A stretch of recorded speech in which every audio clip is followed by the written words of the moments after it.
Ladies and gentlemen, boys and girls, children of all ages, welcome to the World of Wrestling podcast. Here today to discuss about AEW World's End 2025 review.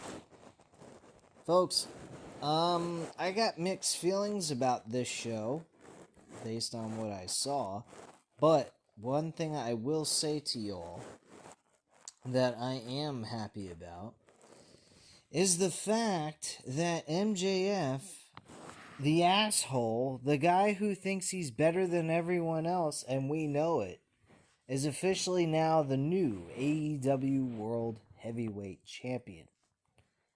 AEW Dynamite reviews will be back on this channel starting this coming Wednesday on the 31st. This was an excellent show. Not excellent. I'm not going to say that. But for the ending of that, with MJF winning, that was an excellent ending that needed to happen. The Continental Classic tournament. I thought this was a very good showcase of matches that took place. 3 good matches out of this semifinals and finals matchup. I thought those 3 matches really did a good job padding out the show, because some of these matches on this show didn't intrigue me all that much. I thought that this had a mix of good and a mix of bad. And personally, I'd say this was middle of the road show, because the parts of the Continental Classic and the World Championship, the Women's Championship match was pretty decent, and the mixed tag team match, Mayhem match, whatever you want to call it, I thought was pretty decent as well. The rest of the show, for that matter, though, not so much. But the Continental Classic really helped this pay-per-view out immensely. So, I mean, you take those 3 matches off, this show would have absolutely fucking sucked, honestly. Outside of the world title win by MJF. But let me go over the matches with you guys. Let me give you a little of my intake. Some of the matches I didn't even pay attention to because I just didn't give a shit. But let's start off with the first match of the night with Okada versus Takeshita. Okada and Takeshita was a decent matchup to open the show. I thought this was fair. I'm going to give it a 3 out of 5 stars. Okada defeated Takeshita. I think this match wasn't at the level I thought it would be at, but maybe in a sense they did that deliberate so that they have a rematch and it's better than the original, because this was just in a Continental Classic, so they were on time constraints, I'd say, on that, because I would have given these 2 like 30 minutes worth of time. I think the Continental Classic, it didn't actually, no, it didn't have a time limit. Yeah, I don't know where they messed up on that. If there was no time limit, because I saw the Jon Moxley-Kyle Fletcher match went about 22 minutes. So, I mean, they were only doing 20-minute intervals for each match. And if the match didn't end within 20 minutes, the match was a no contest, really, just a draw. Yeah, Okada-Takeshita, they had an average match, I'd say, for this. It wasn't terrible by any means. I wouldn't say it was terrible. I'd be off my rocker if I said that. But it was average. It was kind of below what I thought it was going to be. I thought it was going to be a barn burner of a match. But unfortunately, that was not the case. It just turned out to be a pretty decent pay-per-view opener. And Okada ends up winning this matchup and walking away with the victory, moving on to the finals there. Next, we had Jon Moxley and Kyle Fletcher, another Continental Classic semifinal match. This was actually the best match on the entire card when it comes to work rate, in my personal opinion. I think Kyle Fletcher. I don't know, man. Kyle Fletcher, man, he really, like, they kind of fucked him in this. Don't get me wrong, Jon Moxley and Okada in the finals was a fun match to sit through. It did deliver where it needed to. But, like, I just felt Kyle Fletcher, getting a W here and winning the whole thing would have been the smart move. At least you would have been establishing a star. But they didn't make Kyle Fletcher look like shit in this match, by any means. He didn't even tap out. He passed out. So they did protect him in this situation. They didn't make him go out and tap out like a loser or anything like that. He just passed out in a rear naked choke, and that was it. It wasn't like he was forced to tap out. He didn't. He refused to. He just passed out. And that's all there was. They could always revisit Kyle Fletcher and Jon Moxley in a rematch over the Continental title, which is the person who won the Continental Classic, and revisit this now that Jon Moxley is pretty much turned into a babyface. Because that's the way this whole thing, including the entire Death Riders group. So I don't know. Very odd. And it was really, I kind of feel like this was flipped right in the middle of the match. I may have missed something on one of the Dynamite episodes. Maybe they turned babyface on Dynamite or something. I don't know. But Jon Moxley turned his fortunes around from being negative to positive, and he ends up winning the whole damn thing at the end of the day. This was I'd say this was a 4.5 out of 5 stars. Very good match. Good work. Jon Moxley, I have to give him credit tonight. He went into these two matches he had. No blood, no gore. Old school wrestling style here. He didn't have to go to the realms of hardcore gore fest. He literally just went in that ring and wrestled. And that I appreciate. That is what I want to see from Moxley. Do I still want to see hardcore matches from him? Absolutely. He's great in hardcore matches. His only issue is he does it too much. That is where his problem lies, and it makes him look like he's just one-dimensional. And I know damn well Jon Moxley is capable of delivering a good storyline-driven matchup in the ring.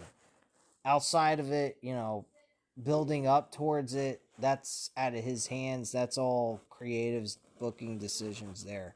But yeah, Jon Moxley tonight, excellent work by him. He did a fantastic job. Nothing surprising by him at all in what he did in this entire card or on this show. But he definitely delivered. But I really think the Continental Classic should have went to Kyle Fletcher. Even though they didn't make him look like a bum going out of this match, at least. But it is what it is. Next, we had FTR defending the tag team titles against the Bang Bang Gang with Juice Robinson and Austin Gunn. Obviously, if anyone thought that the FTR were going to lose the tag team titles in a Chicago street fight, you're crazy. They retained the tag team titles. This match was absolute fucking shit. This was by far the worst match on the entire card. I mean, Dax Hardwood was at one point a couple of years ago producing great singles matches, and in this match with his tag team partner Cash Wheeler, this was terrible. The crowd was fucking dead. Nobody cared. This match shouldn't even existed. It should have been on fucking Collision. Book the damn match, have your Chicago street fight, defend your tag team titles, and get the fuck off this pay-per-view. I can't believe 17 minutes of this pay-per-view was spent on this fucking match, and it absolutely fucking dragged, and it sucked. I thought it was terrible. 2.5 out of 5 stars. And that's just being generous. That was fucking shit. Babes of Wrath, Harley Cameron and Willow Nightingale defended their tag team titles against Mercedes Moné and Athena. I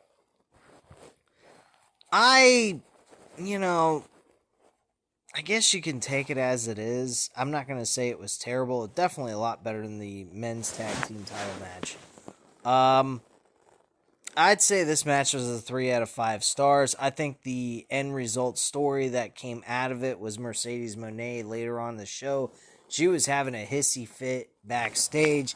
She was losing it and getting mad as fuck.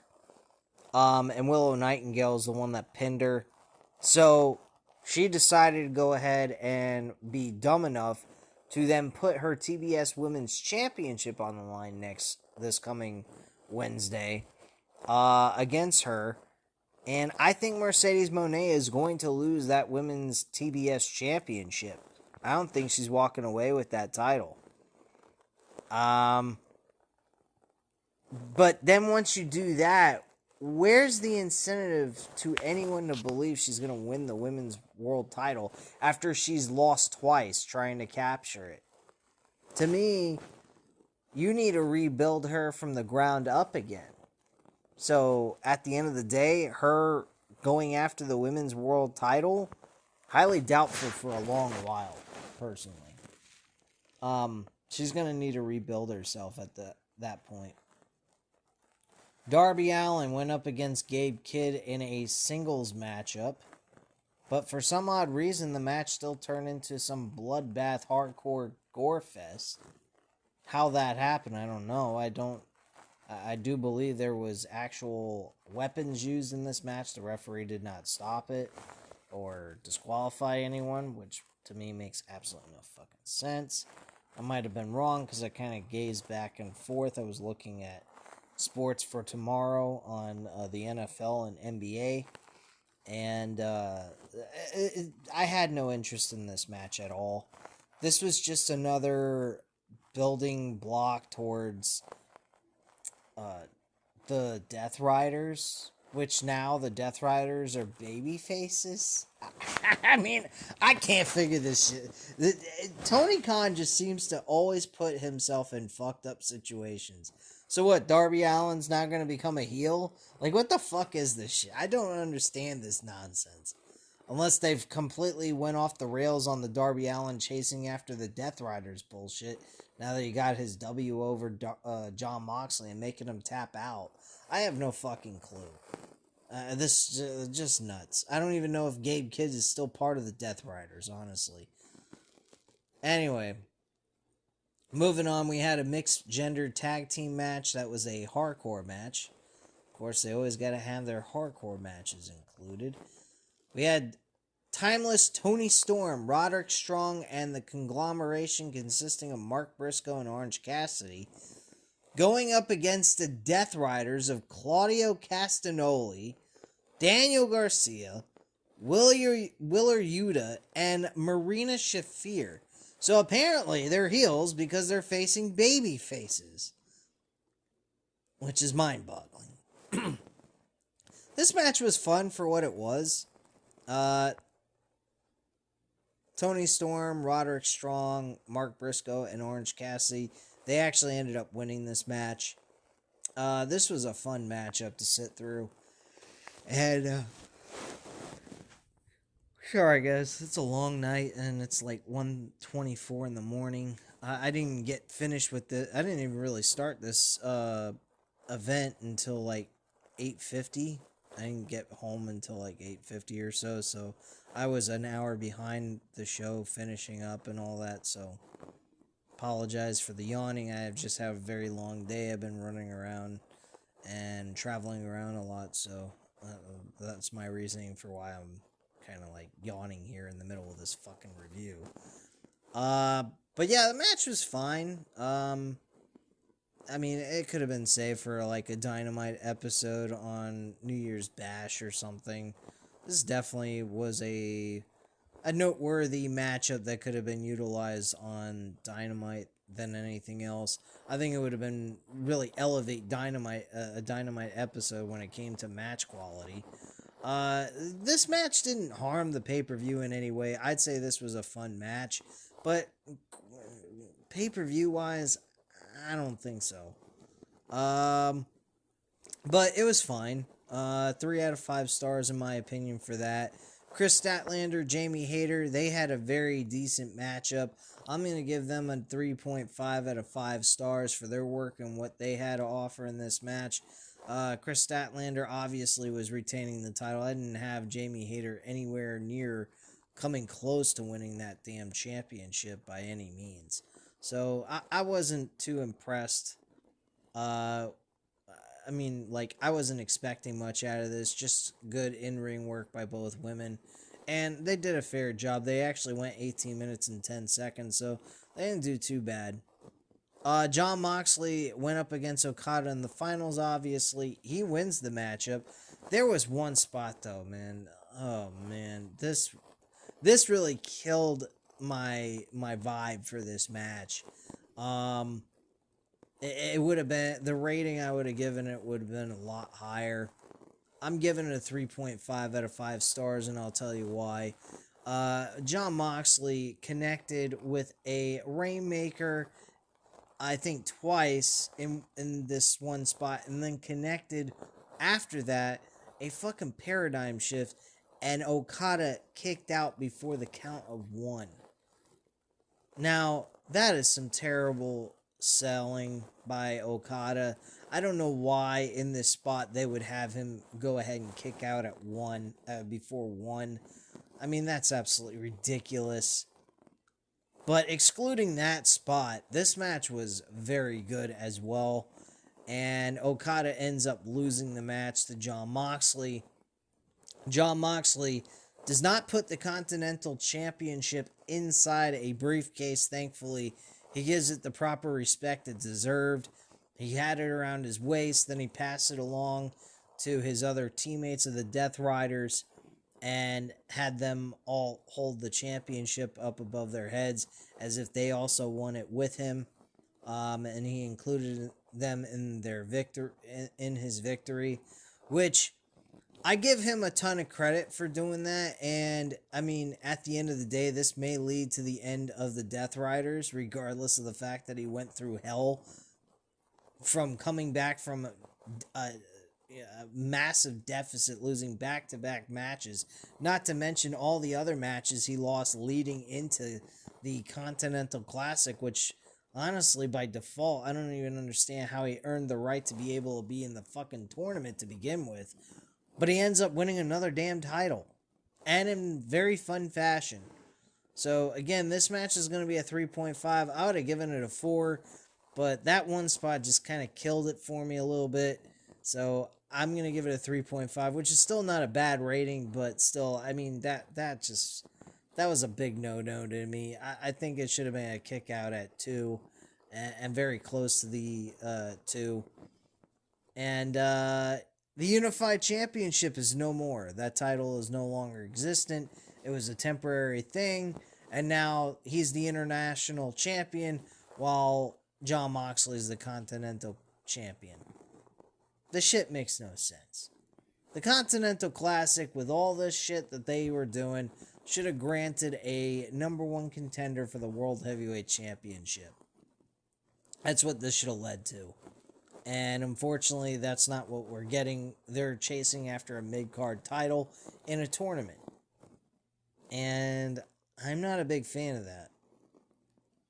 And honestly, you know, while we're sitting here talking about it, I mean, Jon Moxley winning is not bad. I mean, Kyle Fletcher winning this championship, I mean, it's just a mid-card title. He went from the TNT to the Continental Classic. I mean, it's not that big of a change within his career. So I guess maybe they made the right decision, but him gaining a victory over Moxley and Okada is like Jericho accomplishing a win over Rock and Steve Austin the same night, in my opinion. But it is what it is. I honestly, work rate wise, those matches were excellent. With a few mishaps here and there, but overall it was a fun match and tournament as well. Next, we had the main event for the Fatal 4-Way match for the AEW World Title. And MJF, like he should have, won the AEW title and is now the new AEW World Champion. The way they had him win this match was perfect. He low blows Hangman Page after he moves Samoa Joe out of the way after getting connected with two buckshot lariats. And then he tries to connect on MJF. MJF hits him with the low blow.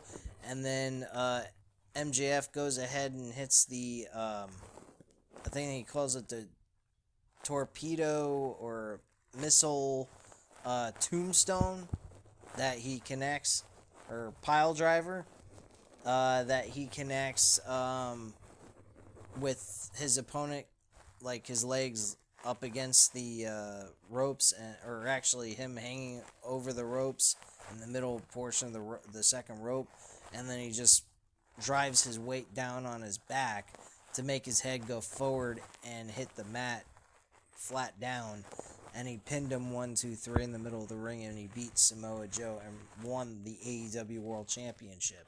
The rest of the action was very fun, very decent, and enjoyable. Match very predictable, but it was the kind of prediction that you wanted to see. You wanted to see MJF win the damn title and put the title on someone who actually needs to have the title, because he is the face of AEW. They need to figure out a way to keep him signed to AEW, and figure out what they can do. They need to also elevate their roster and give him new people to work with that he's going to be excited about, and look forward to the future of AEW. Because honestly, right now, AEW's future is the same for WWE. Roster talent-wise, ain't that hot, man. They're not elevating new stars. They're not pushing anybody. They're just sticking to the try and true, and you got to roll the dice and roll with somebody that you feel like you could trust. And AEW, Kyle Fletcher's definitely one of those guys. I think Kyle Fletcher needs to be in a world championship opportunity, have a major rivalry with someone first, and build up and actually go over in that rivalry. He definitely needs to become world heavyweight champion. I think this guy by next year or late next year should be the next world champ. You could do that by having Darby Allin be the guy to beat MJF, and then you move Darby Allin defending the title against Kyle Fletcher down the line in the future in 2026, and Kyle Fletcher becomes your new world champion. That's the direction I would go personally. And I hope that Darby Allin gets his run with the world title. I know it's not going to be super long of any kind, but at least it's an opportunity for him to be able to say he won a world championship at one point in time in his career. So that's just my viewpoint on all that. But overall, the show was not bad. I'd say it's a C, middle of the road, decent show. Was it worth the money? Yeah, I only spent $24.99 because I used a VPN on Triller TV. If you so happen to do that and you want to watch it on the TV set, because you can't cast it off of a tablet or a phone onto a TV when you're using a VPN, you'd have to have a VPN that's connected to the TV, which I don't have that capability of doing that on here with Roku. So you have to have like an external hard drive that's connected to the TV that gives you all the apps, including VPNs and stuff, which I'm not going to go out of my way to spend extra money to do that when I already have a VPN that I get for free that I can use on my tablet that's as big as a miniature-sized television set. The other thing you can do is you can wait the next day, watch it on Sunday nights or Sunday afternoon, watch it, and catch it. Don't look at the results or anything, and you get it the same way. So personally, I think it was well worth the $24.99. But if I would have spent $50, no. I don't think this was worth $50 at a discounted price of $24.99. Yes, I think this was well worth the money, and it was definitely a fun show to sit through. And I don't have issues with AEW's pay-per-view events. Most of the time, their pay-per-view events are pretty decent or very entertaining. But they're week-to-week televised shows is where the issues I have, and that's why I stopped doing the reviews on the channel. I'm going to bring them back regardless of how well the shows are now at this point. I need to have content on this channel, and AEW is the other form of getting content on this channel, so at least I have 3 nights a week to give you content, and then just try to implement like news and rumors whenever I see fit that there's a good list of things to talk about, and give you that kind of content as well. So anyway, guys, at this time, you know what to do. Hit the like button if you like this video. Hit the subscribe button if you're not already subscribed to the channel. And leave a comment down below. I'll definitely get back to you on that. Thank you guys very much for watching, and have a great night, guys. Bye.